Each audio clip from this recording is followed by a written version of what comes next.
الحمد لله وكفى وسلام على حبيبه المصطفى أما بعد فأعوذ بالله من الشيطان الرجيم بسم الله الرحمن الرحيم ومن أظلم ممن منع مساجد الله أن يذكر فيها اسمه وسعى في خرابها صدق الله مولانا العظیم۔ بارگاہ رسالت میں آپ صلی اللہ علیہ وسلم میں درود پاک کا ہدیہ پیش کریں۔ اللہم صلی علی سیدنا و مولانا محمد معدن الجود والکرم وآلہ واصحابہ الکرام وابنہ الکریم وبارک وسلم صلاة دائمة سرمدا ابدا۔ اللہ عز و جل قرآن عظیم میں ارشاد فرماتا ہے، اس سے بڑا ظالم کون جو اللہ کی مسجدوں میں اللہ کا ذکر کرنے سے روکتا ہے، وہ سب سے بڑا ظالم ہے۔ ومن اظلم ممن منع مساجد اللہ، اللہ کی مسجدیں، اللہ کا گھر اس کے ذکر پاک کے لیے ہوتی ہے، اس کی عبادت کے لیے ہوتی ہے، اور جو اللہ تبارک و تعالیٰ کے ذکر سے اور اس کی عبادت سے روکے، اللہ قرآن میں فرماتا ہے وہ سب سے بڑا ظالم ہے۔ میرے عزیزو، تاریخ اگر دیکھتے ہیں ہم تو ہر زمانے میں معرکہ حق و باطل ہوتا رہا ہے۔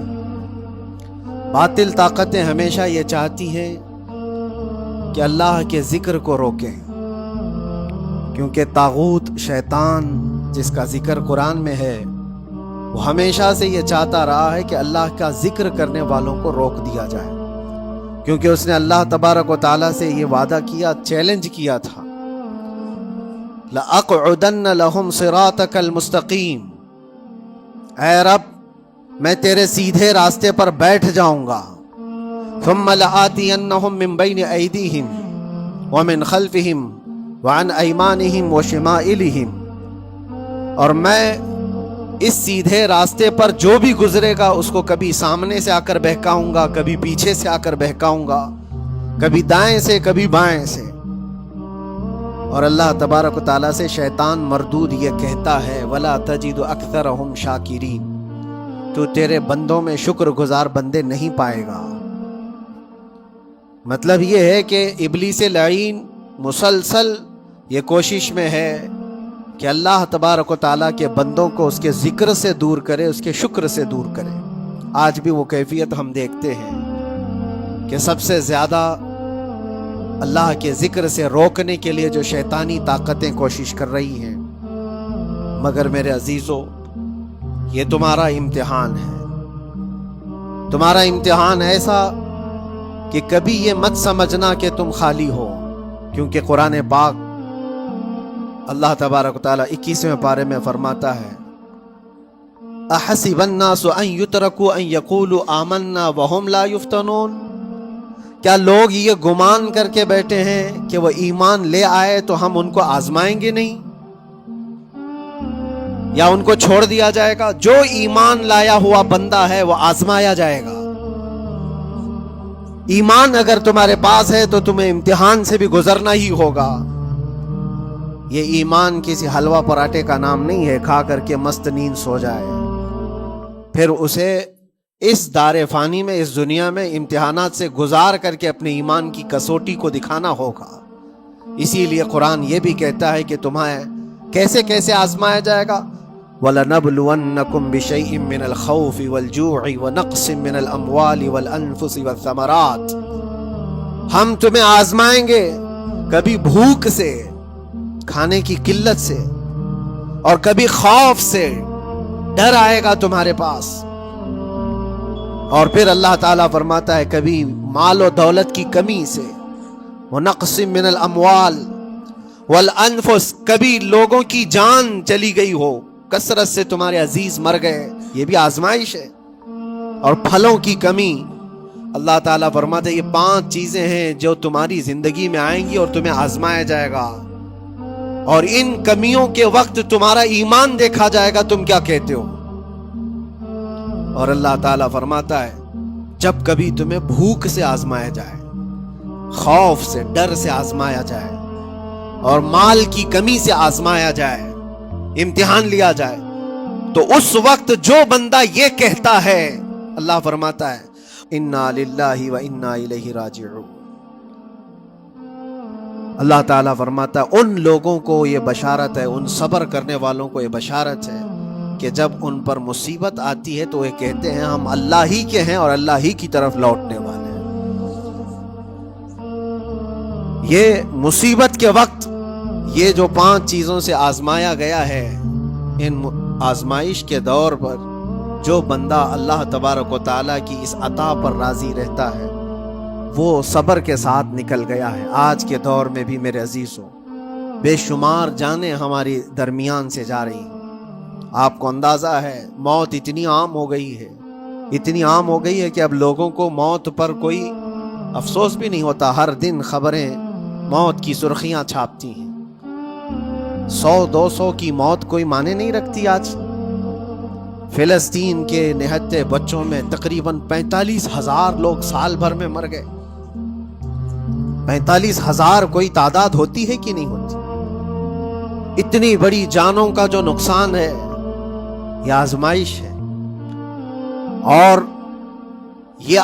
یہ جانوں کے ذریعے سے آزمائش تھی۔ مال کی کمی کی آزمائش تو ایسی ہے، ملک شام، یمن، بہت سارے ایسے ٹوٹے پھوٹے علاقے، عراق، جہاں پر لوگ کھانا اور دوائیوں سے جوجھ رہے ہیں اس طرح سے کہ وہ گھاس کھانے پر مجبور ہیں۔ بہت سارے ایسے علاقے جہاں پر چھوٹے بچے پھینکے ہوئے کچرے میں سے دانے چن کر کے کھا لیا کرتے ہیں۔ وہ اپنے پیٹ کی اس آگ کو بجھانے کے لیے دانے دانے کے لیے ترس رہے ہیں۔ یہ بھوک کی آزمائش ہے، مال کی کمی کی آزمائش ہے، جانوں کی آزمائش ہے۔ عزیزان گرامی وقار، اور پھر خوف کے ذریعے سے جو آزمائش ہے وہ ہم دیکھ رہے ہیں آج۔ خوف ظالموں کے ذریعے سے تم پر مسلط کیا جائے گا۔ ہر آدمی ڈرا سہما ہوا، ہر آدمی اپنے اندر ایک ڈر لیے بیٹھا ہے کہ نکلوں گا تو کیا ہو جائے گا۔ ان سب کے درمیان اللہ کی بارگاہ میں سجدہ ریز ہونے کا نام ایمان ہے۔ سب حالات ہوں گے اس طرح سے، اور انہی حالات کے درمیان جو بندہ اپنا سر جھکاتا ہے مولا کریم کی بارگاہ میں وہ ایمان والا ہے۔ آؤ اگر ایمان کی کمال کی مثال دیکھنا ہے تو کربلا کے میدان میں کون کون سی آزمائشیں تھیں۔ بھوک کی بھی آزمائش ہے، پیاس کی بھی آزمائش ہے، جان کی بھی آزمائش ہے، خوف کی بھی آزمائش ہے۔ سب چیزیں ایک ساتھ کربلا کے میدان میں آئی۔ رسول اللہ کے گھرانے پر، اہل بیت پر وہ کیسا عظیم امتحان تھا جب وہ 72 لوگوں کا 82 لوگوں کا قافلہ بھوک اور پیاس سے جوجھ رہا ہو، 3 دن سے ان کے اوپر کھانا اور پانی بند ہو، اور ان شہزادوں کے ایمان میں ذرا برابر بھی فرق نہیں آتا۔ نہ ان کے ایمان میں، نہ حوصلے میں، نہ ہمت میں فرق آتا ہے۔ 3 دن کے بھوکے اور پیاسے باطل سے نپٹنے کے لیے کس طرح سے کمر بستہ ہے۔ یہاں تک کہ بھوک کی شدت ایسی تھی، کلیجہ منہ کو آیا ہے۔ 6 ماہ کا بچہ بھی روتے روتے زبان جس کی سوکھ گئی ہو، وہ ماں جو بچے کو دودھ پلاتی ہے اس کے سینے سوکھ چکے ہوں، دودھ ختم ہو چکا ہو ماں کے پستانوں میں، کیسی قلت ہوگی۔ پانی کا ایک قطرہ ان کے گھر تک نہیں پہنچ پاتا، ماں اپنے بچے کو دودھ نہیں پلا سکتی تھی۔ اس سے زیادہ کیا آزمائش تھی یہ بھوک اور پیاس کی آزمائش۔ پھر جانوں کی آزمائش تو ایسی، اللہ اکبر، 56 سال کی عمر کا وہ شہزادہ عالی وقار، سیدہ کائنات فاطمۃ الزہرا کا نور نظر، امام عالی مقام سید الشہداء امام حسین رضی اللہ تعالیٰ جب میدان کربلا میں لاشوں کو اٹھاتے تھے، کتنی لاشیں اٹھائی، کبھی بیٹے کی، کبھی بھتیجے کی، کبھی بھانجے کی، کبھی بھائیوں کی، کبھی عزیزوں کی۔ میاں ہم اپنے گھر سے نکلنے والے ایک جنازے کو اٹھاتے ہیں تو 8 دن تک ہمارے اندر سے ہوش نکل جائے۔ کوئی اپنے بچے کو اپنے ہاتھوں سے دفن کر کے دیکھے پھر کیفیت پتہ چلتی۔ امام حسین نے ایک نہیں اپنے لاڈلوں کی لاشیں اس طرح سمیٹی۔ ان کے جوان بیٹے علی اکبر کو جب شہید کر کے گھوڑے دوڑائے گئے تھے جسم کے اوپر سے، ٹکڑے الگ ہو چکے تھے، اس کو سمیٹتے ہوئے کون بیٹھا ہے؟ رسول اللہ کا نواسا۔ اور 6 ماہ کے بچے کو ہاتھ کے اندر ظالموں نے تیر سے ایسا مارا تھا کہ حلقوم پہ چلا گیا، اور 6 ماہ کے علی اصغر کا خون جب امام حسین کے چہرے پر اچھل جاتا ہو، کسی باپ کے ہاتھ میں بیٹا وفات کر جائے اور پھر وہ لے کر کے خیمے میں آئے اور ادھر سے بلکتی ہوئی ماؤں کو اور بہنوں کو بھی دیکھے، ان میں بھی صبر کی تلقین دے۔ کبھی کبھار میں سوچتا ہوں اللہ یہ کیسے امتحانات سے گزرا تھا فاطمہ کا لال، کیسے امتحانات سے، بھوک اور پیاس کی شدت الگ، یہ جانوں کی شدت، جانوں کے جانے کا غم الگ، عزیزوں کی لاشوں کو اٹھانے کا بوجھ الگ، پھر اس پر 22,000 کا لشکر جرار سامنے، اس کا خوف لوگوں کے اوپر ڈالا جا رہا ہے۔ عزیزان گرامی وقار، یہ سب چیزیں کیا امام حسین کے قدموں کو ڈگمگا گئی؟ کیا ان کے خاندان والوں کو بکنے پر مجبور کر دی؟ کیا انہوں نے سمجھوتے کر کے اپنا سب کچھ بیچ ڈالا؟ ایک خیمے کا بچہ بھی، خیمے کا ایک بچہ بھی امام حسین کا نکل کر کے آیا ہو تو مجھے تاریخ بتا دو، بلکہ تاریخ تو آج یہ کہتی ہے سر داد نہ داد دست در دست یزید، حقا کے بنا لا الہ است حسین، سر دے دیا مگر ہاتھ یزید کے ہاتھ میں نہیں دیا۔ حق تو یہ ہے کہ لا الہ کی جڑ کا نام حسین ہے۔ آج وہ امتحان قیامت تک کی تمہارے ساتھ ہوتا رہے گا، قیامت تک تمہارے ساتھ یہ آزمائش ہوتی رہے گی، کبھی بھوک سے، کبھی ڈر سے، کبھی جانوں کے نقصان سے، لیکن پھر تمہیں دیکھا جائے گا تم بکتے کتنے ہو، نکلتے کتنے ہو، ہواؤں کے پجاری کتنے ہیں، خواہشات نفس کو ماننے والے کتنے ہیں، اپنے کمفرٹ زون میں جینے کے لیے ایمان کا سودا کرنے والے لوگ کتنے ہیں۔ یہ آزمائش ہوتی رہے گی میرے عزیزوں۔ ایمان اس کا نام نہیں ہے کہ تم گھر میں آرام سے بیٹھے رہو گے اور کوئی امتحان نہیں ہوگا، امتحان تو ہوگا، آزمائش تو ہوگی۔ آج جو بھی حالات ہیں اس پر میں یہی کہوں گا، ایک بات ہو سکتا ہے کروڑوں مسلمانوں کے دلوں میں آج یہ نروس پن آئے، اتنے برے حالات ہوتے ہیں، اللہ ہمارے ساتھ ہے یا نہیں؟ اللہ ہمارے ساتھ ہے یا نہیں؟ ایمان ہمارا صحیح ہے یا نہیں؟ اسلام صحیح ہے یا نہیں؟ یہ شک بھی شیطان تمہارے دل میں ڈالتا ہے۔ کبھی تمہارے اوپر مصیبتوں کے پہاڑ ٹوٹ جائیں تو شک ڈالتا ہے شیطان تاکہ تمہارا ایمان ڈگمگا جائے۔ میرے عزیزو، مسلمان ہونے کا مطلب یہ نہیں ہے کہ تم صرف محلات میں جیو گے اور تخت و تاج کے مالک ہی رہو گے، ایسا نہیں ہے۔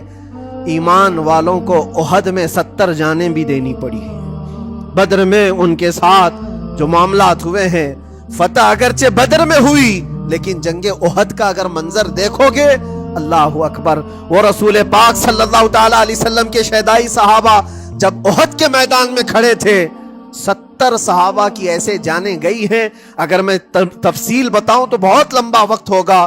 ایک صحابی ہیں حضرت انس بن نزیر، پورے جسم میں ایک انگلی کے علاوہ کچھ نہیں ملا، کچھ نہیں ملا، شہادت کی ایک انگلی سے ان کو پہچانا گیا۔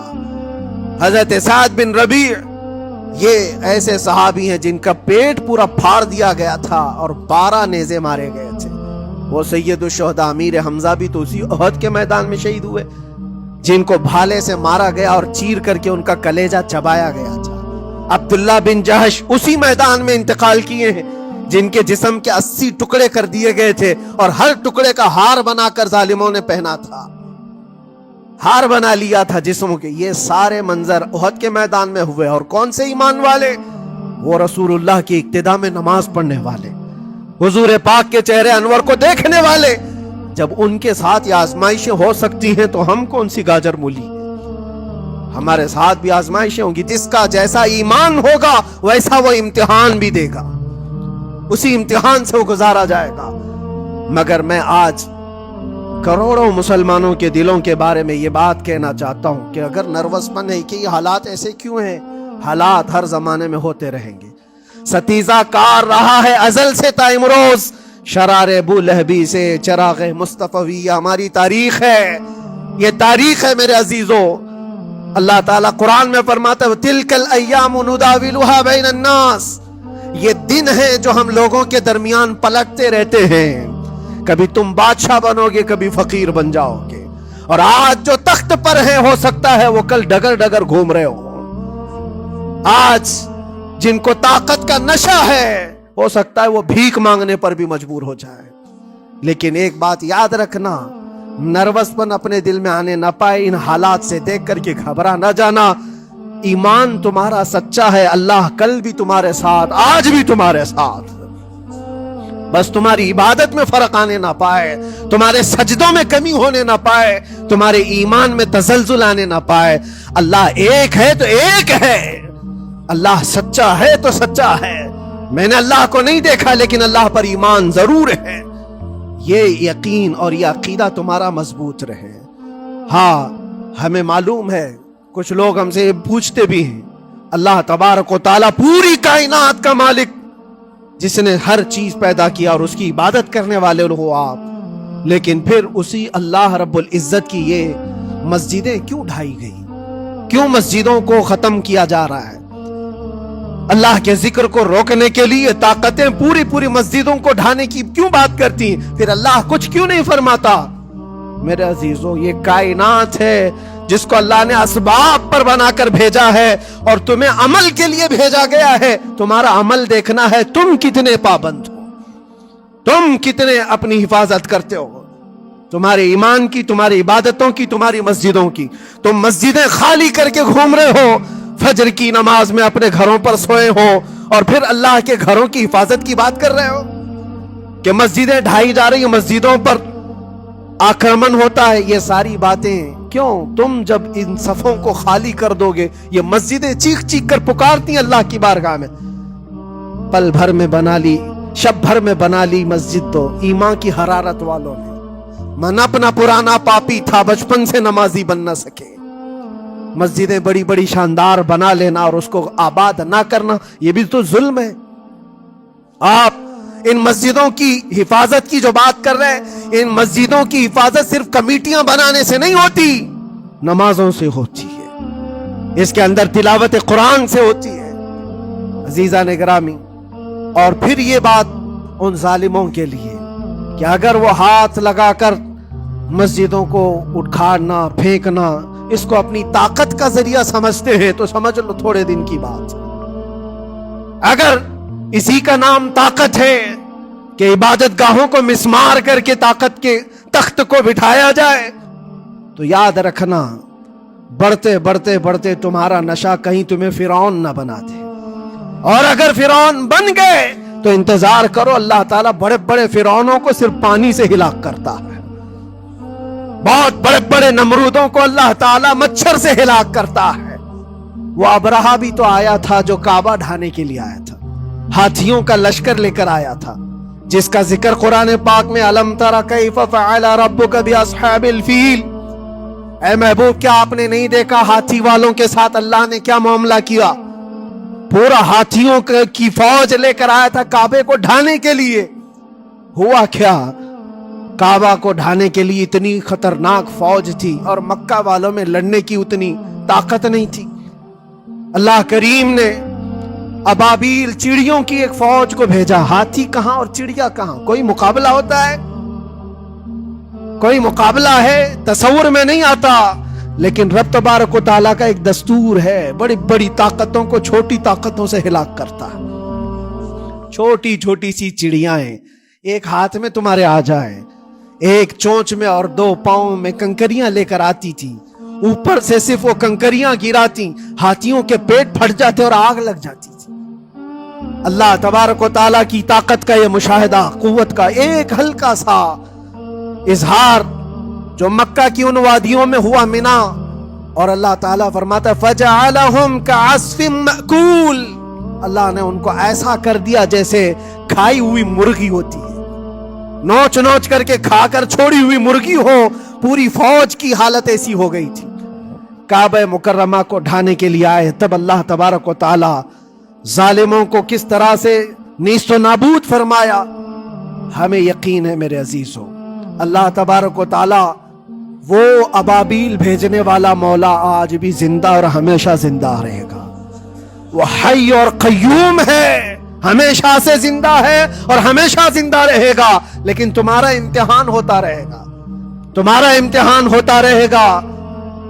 اللہ کے نبی صلی اللہ تعالی علیہ وسلم کے لیے مدد آئی ہے تو اس کا مطلب یہ نہیں ہے کہ وہ صرف بیٹھ کر کے مدینے میں دعائیں کرتے تھے؟ نہیں، عمل کے میدان میں اترے بھی ہیں۔ صحابہ نے بھوک اور پیاس برداشت کی ہے، کتنے کتنے دنوں تک وہ ایک کھجور پر پورا دن گزارتے تھے۔ پیوند لگے کپڑے، حضرت ابو ہریرہ فرماتے ہیں ہم تو ایک جنگ سے ایسے واپس آئے تھے کہ ہمارے پاؤں کے پورے ناخن اکھڑ گئے تھے، پاؤں کے ناخن اکھڑ گئے۔ خندق کے میدان میں خود نبی پاک صلی اللہ علیہ وسلم اپنے ہاتھوں سے خندق کھودتے رہے، اور پیٹ پر پتھر باندھنا، یہ سب مشقتیں، سٹرگل کیا ہے۔ پھر اللہ سے یہ دعا کیا، مولا تو اپنی مدد بھیج دے، تو اپنے رحم و کرم کی بارشیں برسا۔ اور ہم یہاں مست کھا پی کر کے پھر دعا کرتے ہیں مدد آ جائے۔ تم نے محنت کون سی کی، کون سی مشقت کی؟ میرے عزیزو، اگر محنت و مشقت میدان میں اتر کر کرنے کا موقع نہیں ہے تو عبادتیں تو کرو اپنی پوری، اپنی نمازیں تو کمپلیٹ کر لو اور اللہ کو راضی کرو۔ اپنے گناہوں سے اگر وہ غضبناک ہے تو توبہ کرو۔ اور جاتے جاتے یہ بات بھی میں عرض کروں گا کہ آج جن لوگوں کو ایسا لگتا ہے کہ یہ کھیل تماشا ہے، ایک بات یاد رکھنا، کسی مسجد کے ختم ہو جانے سے یا مومن کے کسی کے ہار جانے سے ایمان کبھی ہارتا نہیں ہے، ایمان ہمیشہ جیتتا ہے۔ تھوڑی دیر کی تکلیف تو مومن کو ہو سکتی ہے، لیکن اس کے ساتھ ایمان ہے تو ہمیشہ سر بلند ہے۔ اس سے بڑی کوئی کامیابی کیا ہے؟ ہم نے دیکھا ہے کربلا کی تاریخ میں جیتا کون ہے؟ دنیا کی نظر میں، اس وقت کی میڈیا کی نظر میں، اس وقت کے جو کتے ہوں گے ان کی نظر میں یزید جیتا ہوگا، لیکن قیامت تک ہر مومن کہتا ہے بادشاہ است حسین، بادشاہ است حسین۔ ایمان کی جیت ہمیشہ ہے، اگرچہ وہ ٹکڑوں میں بدل جائے، اگرچہ وہ 1000 ٹکڑوں میں ہو جائے۔ آج بھی پھریرا لہرا رہا ہے تو حسین اعظم کا لہرا رہا ہے۔ اسی لیے یاد رکھو، صرف تخت پہ چڑھ کر بیٹھنے کا نام جیت نہیں ہے۔ ابھی الیکشن بھی گزرا، کچھ لوگ نروس ہوں گے کہ ہم ہار گئے۔ اگر وہ ایمان والے ہیں، سچے ایمان والے ہیں، تو انہیں یاد رکھنا چاہیے جیت اور ہار صرف تخت حاصل کرنے کا نام نہیں ہے، دلوں پر حکومت کرنے کا نام جیت ہے۔ اور آج 800 سال گزر گئے، ہند الولی سلطان الاولیاء غریب نواز کی حکومت ہم سب پر قائم ہے۔ کس بات کی حکومت ہے یہ دلوں کی حکومت ہے۔ اور وہاں جو ہاتھ لگانے کی کوشش کر رہا ہے وہ اپنے ہاتھوں کو بچا لے، آگ تمہارا انتظار کر رہی ہے، آگ تمہارا انتظار کر رہی ہے۔ اس لیے کہ اللہ فرماتا من عادی لی ولیا فقد آذنتہ بالحرب، جس نے میرے ولی سے دشمنی کی میں اس کو اپنے ساتھ جنگ کا اعلان کرتا ہوں۔ اور اب تعالیٰ سے جنگ کرنے کے لیے تیار ہو؟ اللہ کے ولی سے مقابلہ کرنا چاہتے ہو؟ اللہ کے ولی کو چھونا چاہتے ہو؟ رب تعالیٰ فرماتا ہے جو اللہ کے ولی سے دشمنی کرتا ہے اسے میں اپنے ساتھ جنگ کا اعلان کرتا ہوں۔ ہے کسی کی ہمت و طاقت اللہ سے جنگ کرنے کی؟ تو جو یہ چاہتے ہیں کیڑے مکوڑوں کی موت مرو گے، اس سے بھی خطرناک ذلیل ہو کر مر جاؤ گے۔ اجمیر معلیٰ یہ صرف اور صرف ایک دھرتی کا نام نہیں ہے، اللہ کے ولی کی آباد کی ہوئی مقدس زمین ہے۔